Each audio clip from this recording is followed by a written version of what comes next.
Hi, Nick Collier here, and this is my shop. Come join me. We'll have some fun. Nick Collier here again, and we are going to review what's in this box here. Evolution contacted me here the other day, and I don't know if you're familiar with their saw blades, but man, I love their saw blades. They're fairly inexpensive, and they last a long time, unlike DeWalt. Anyhow, we won't get into that channel.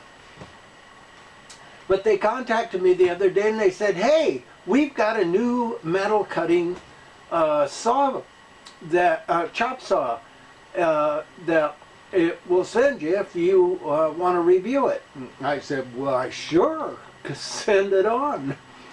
So we've got a chop saw in here. And we're going to come in and open it up and set it up, and we've got a project to work on, and we'll go from there. All right, let's see what we got.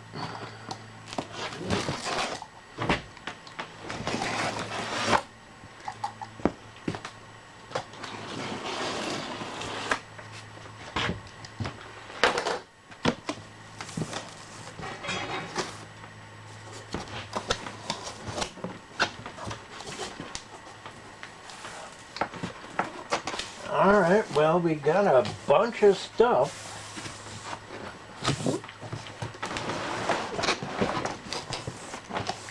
All right, let's get rid of the flap.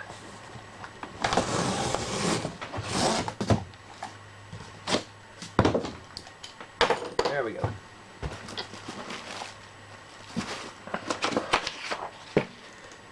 Okay, so far so good.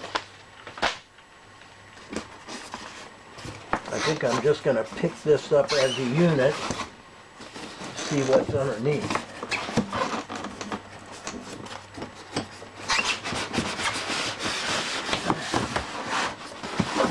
Man, this has got a lot of stuff in it.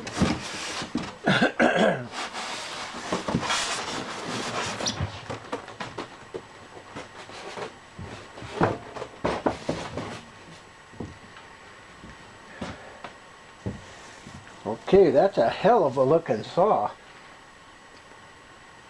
Jesus, that's a monster.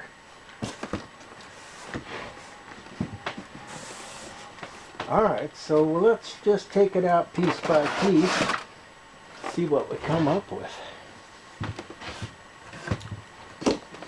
And they were nice enough to send me 2 new blades. So I'm pretty happy about that right off the bat.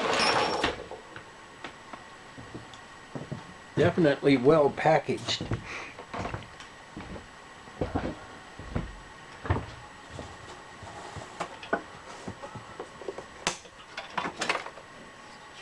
Oh, I see, that lets the guard down. Okay.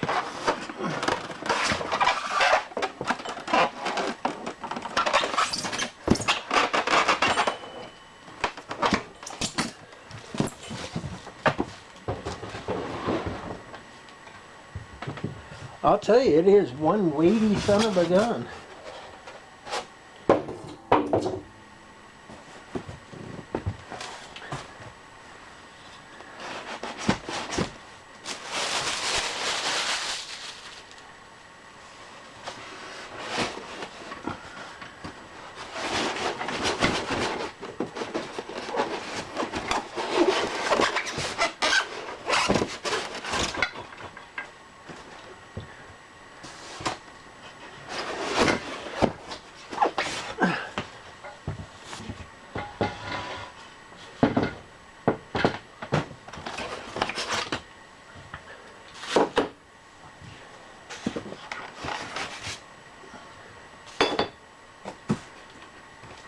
Okay, that's it for that.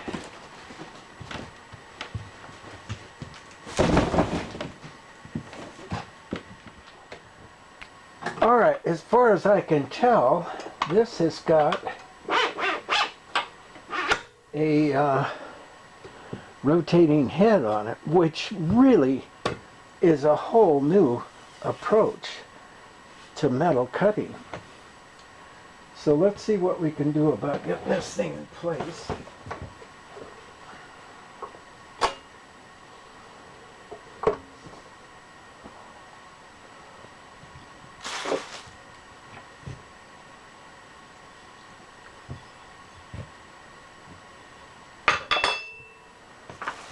I guess the best thing to do is get the instructions out, right? And at least look at the pictures.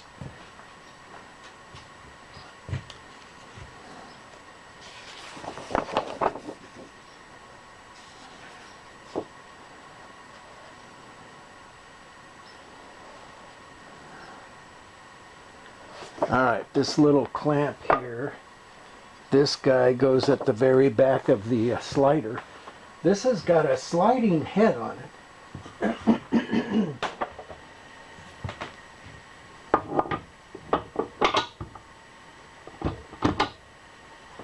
I'm thinking it goes the other way. Yeah.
So I'm just looking at the picture here.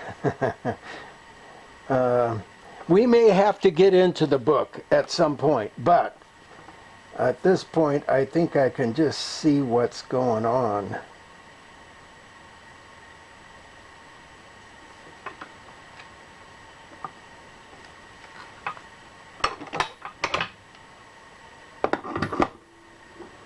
Jeez, this is a very complex piece of machinery. I really like it so far. And look at that. This is the coolest part.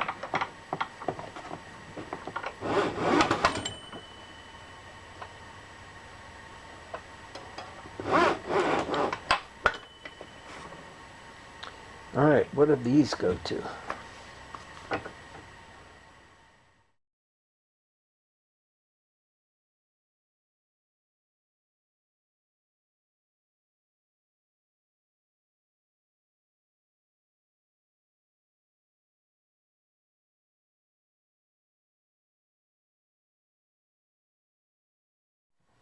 Is this piece still big enough to use, Nick?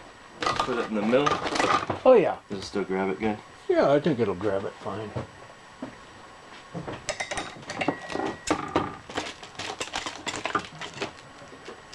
I'll leave about 20 thousandths today. Yeah.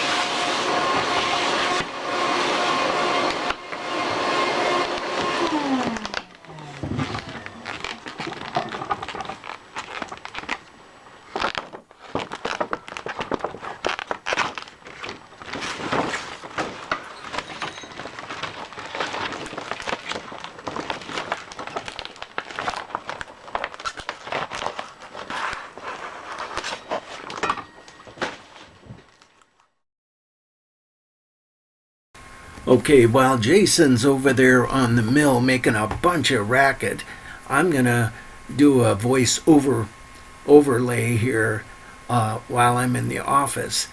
We're just putting bolts in this thing and kind of trying to figure out what happens and how it lays out.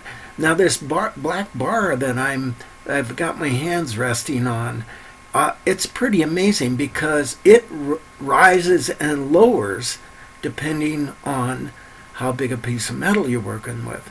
I think they've got this thing pretty well figured out. See how I raised it up a little bit? Now, yeah, of course, we're going to try a piece of steel just to see how. Now, that little thing I'm working with right there, that's about the coolest thing I can think of why nobody else ever thought of it. And not only that, but these things are really adjustable and easily maneuverable. So what I did is I grabbed both sides of the metal and the top. Oh yeah, we got to plug it in. Nothing works without plugging it in, right? All right, so let's get ready here. We're going to cut a 45 on this little piece of 1x2 tubing. Okay, that got in the way. And we're fast forward here, but I swear that cut in 15 seconds.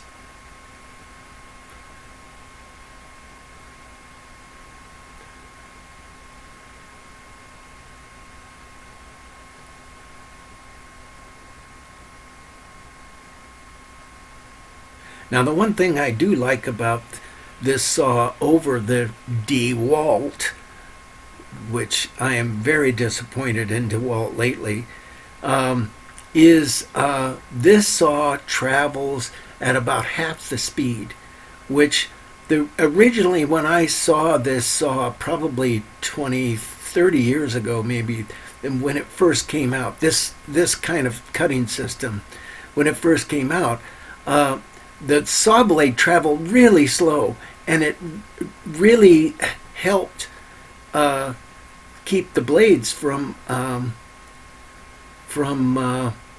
getting worn out. Whereas the DeWalt saw, and man, it just travels. I think it literally, they just took a regular chop saw and put a big blade on it because it travels so fast, burns the blades right out. And, I have to replace blade after blade after blade. Finally, I put a power reducer on the motor because it was a brush motor. So I got it to travel slower and it worked better. But, come on, DeWalt, get your act together. So check this out. Now, I can't tell you how many times I went in and picked up that saw, picked up the DeWalt saw, and turned the damn thing on because I forgot to unplug it. So this is the project I'm on, making these awnings for a guy's house. Now, I'm not really that excited about doing this kind of work, but in the summertime, things are a little slow machinist-wise, and this kind of picks up the slack. So we do it, Jason and I. So I put a piece in the saw, and now we're going to cut it.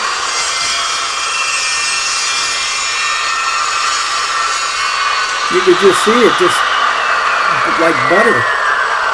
Now, of course, other saws do that too.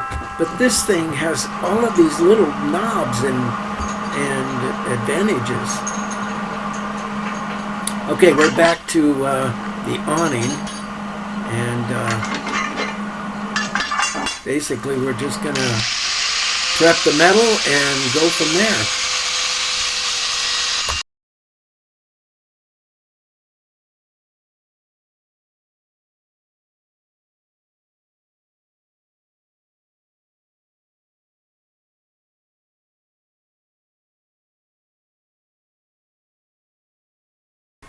Well, with this project, there's several kind of cuts that need to be made depending on what window it goes over. And you can see there, I just cut through a 1/4 inch piece of steel in And look at this knob thing. I just love that.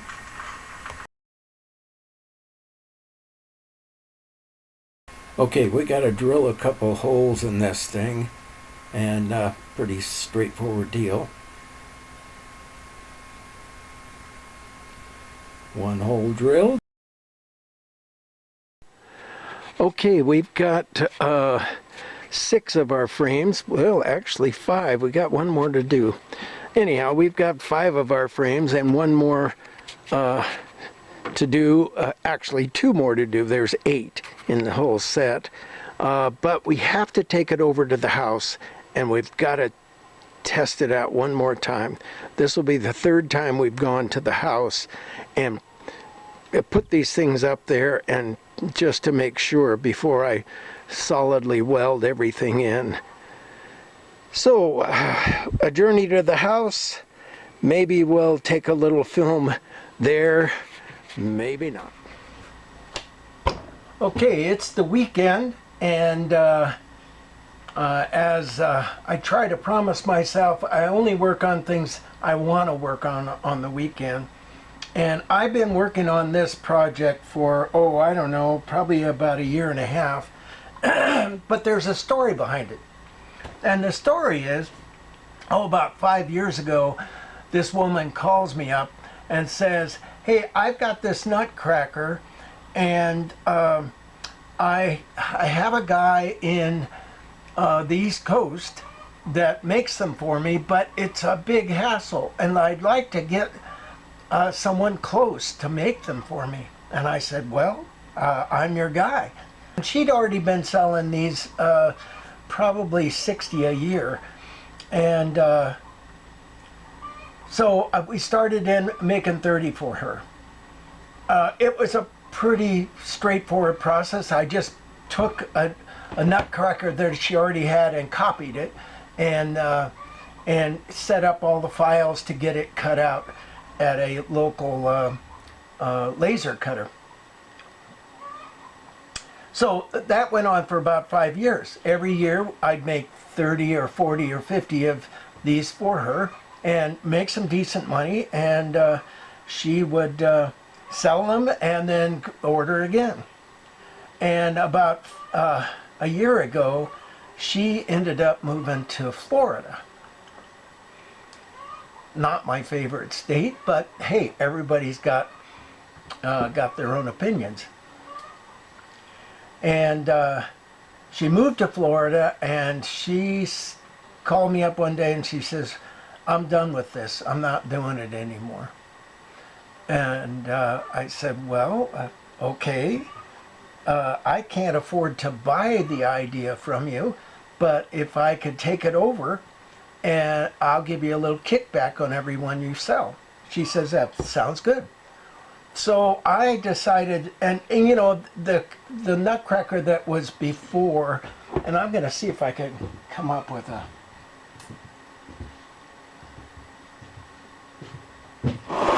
Well, I can't come up with the parts. And so anyhow, and I'll see if I can get you a picture of the old one. The old one stands about this tall, and it's just a little bit too big for putting in anything other than a custom box, which cost her money for the box. It cost her money to ship it. I mean, it was like $60 to ship it across the United States. And all along I'm thinking, hey, if we could make this just a little bit smaller, we could ship it in a medium flat rate box. So that's where I took off. Once we kind of made an agreement that that I was going to take over the nutcrackers, then I just decided I'm going to go in and revamp the whole thing. So I revamped it and set it up so that this part fits in a medium flat rate box. And this part is a buildable hopper. And I made it so it's real simple to build. I got all the tools in there. Everything is all set to go. And She was very excited about it when I sent her one. And then we kind of danced around, and it turned out that it didn't work as well. So, a bunch of messing around, moving things around until it worked good. And now this one works great. So I revamped all of my measurements and had them put into a file that the laser cutter could read. And this is what a laser cut piece looks like when it comes out. It's pretty heavy. This is the side panel, you can see, and I bend the tabs and everybody's happy. So now what I'm getting ready to do, I just ordered 30 panels, all of the components cut out. And now what I have to do is come in and build some jigs, because everything is different. Everything, all of the measurements are different. Everything is different. So I have to build some new jigs to be able to weld this together and make it into a, a buildable, repeatable process, because there's a bunch of welding has to do. Once we take this apart, I'll show you. So, hey, let's just take it apart. Okay, well, this isn't the most pretty one because I had to take it apart and put it back together probably 20 times. And then we ended up, let me take this off and I'll show you.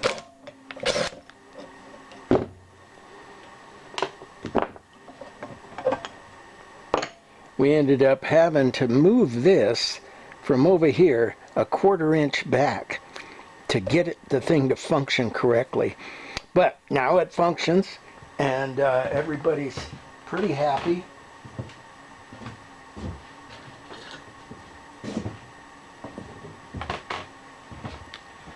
We're going to take off the little shield here, at least one side.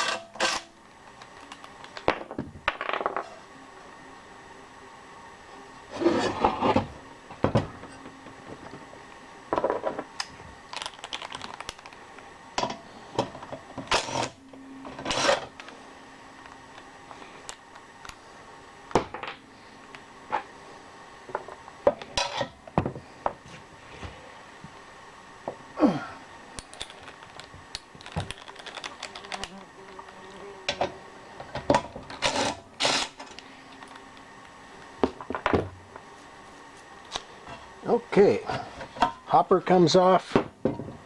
This whole panel just slides off.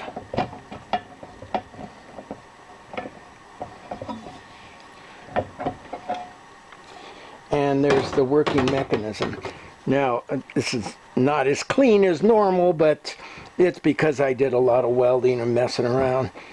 So, we have 30 of these made, 30 of these made, 30 of these made, 30 of pretty much everything made.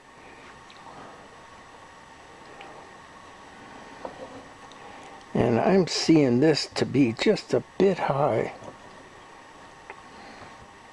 Now she had it so that this bolted to the back side, this bolted to the back side, and this bolted to the back side. And when I decided to revamp this, I just said, hey, we don't need all those bolts. So we'll just weld everything in place. And then it will be a whole lot easier because, you know, you had to go in and drill and thread each of these holes. And there was 4, 8, 12... no, 10. So 10 extra holes that had to be drilled. The welding is easier because it's solid, it's not going anywhere. I'm pretty happy with that. So as you can see, what happens is as the crank turns, let's see if I can get this to turn. It kind of pushes the nut down further down until the wedge actually cracks the nut without messing up the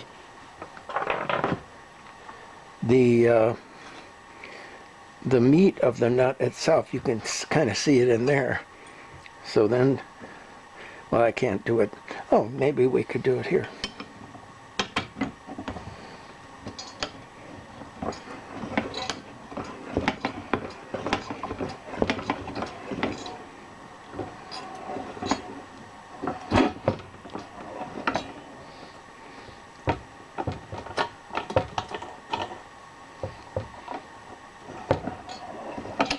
Oh, we can't do it because this flexes. I mean, this is a macadamia. Those shells are super hard. And that's what this machine is for. Macadamia and black walnut.